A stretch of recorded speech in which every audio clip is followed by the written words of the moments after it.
अस्सलाम वालेकुम हक़ मौजूद जी सिंध जी लतीफ़।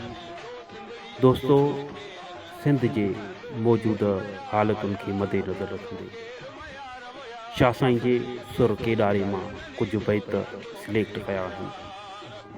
उन्हनि बैतनि खे पढ़ंदासीं ऐं मुख़्तसिर उन्हनि बैतनि ते ॻाल्हाईंदासीं त हिननि बैतनि ते शाह साईं जे हिन पैगाम ते मौजूदा दौर में अमल करण जी असांखे केतिरी ज़रूरत आहे।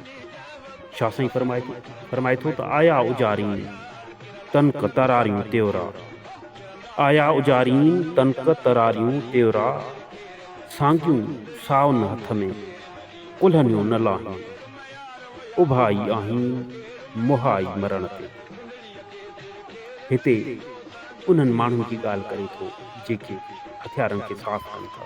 चए थो त हथियार साफ़ कंदड़ आया आहिनि ऐं उहे तनक ऐं तरारियूं याने कुहाड़ियूं ऐं तरारियूं पिया चमकाइनि, उन्हनि खे साफ़ कनि ऐं सूरनि जे हथ में नेज़ा आहिनि ऐं उन्हनि खे कुलनि तां हेठि नथा लाहिनि ऐं ही शहादत जा शाइक़ मरण लाइ तयारु बीठा आहिनि।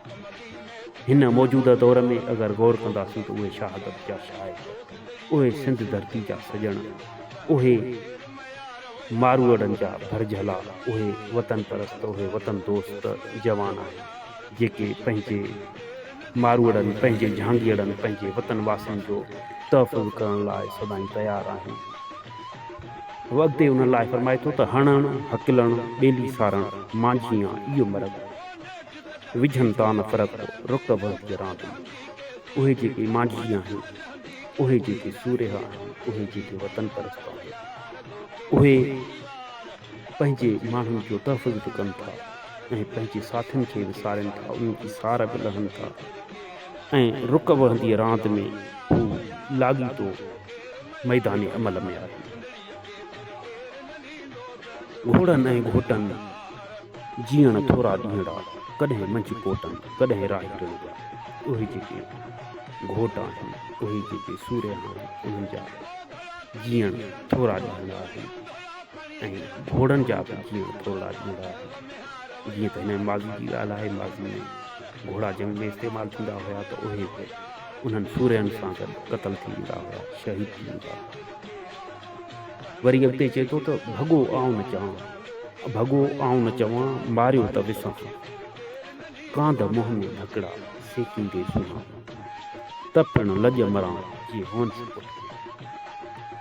शाह साईं हिते सिंध जे सूर्यनि सां गॾोगॾु उनजे वननि जी ॻाल्हि थो करे, उनजे औरतुनि जी ॻाल्हि थो करे, उनजे महबूबनि जी ॻाल्हि थो करे त उहे सूर्य हथ सिर ॾेई सुरहा थियण लाइ आता आहिनि। उहे त पंहिंजे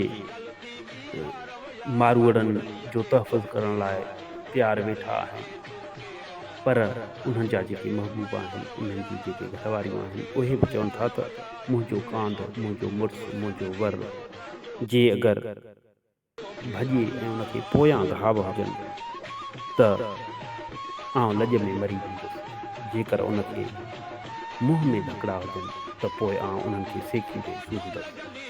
अचो त शाह साईं जे हिन पैगाम खे सम्झूं ऐं इन ते अमल कंदे पंहिंजे मारूअड़नि जा, पंहिंजे सांगीअड़नि जा, पंहिंजे जहांगीरनि जा भरझला थियूं ऐं धारियुनि ते ॾमर ॾाढ ॾियनि, रुक जी दीवार थी बीहे। जीअ सिंध, जीअ लतीफ़, जीअ लतीफ़।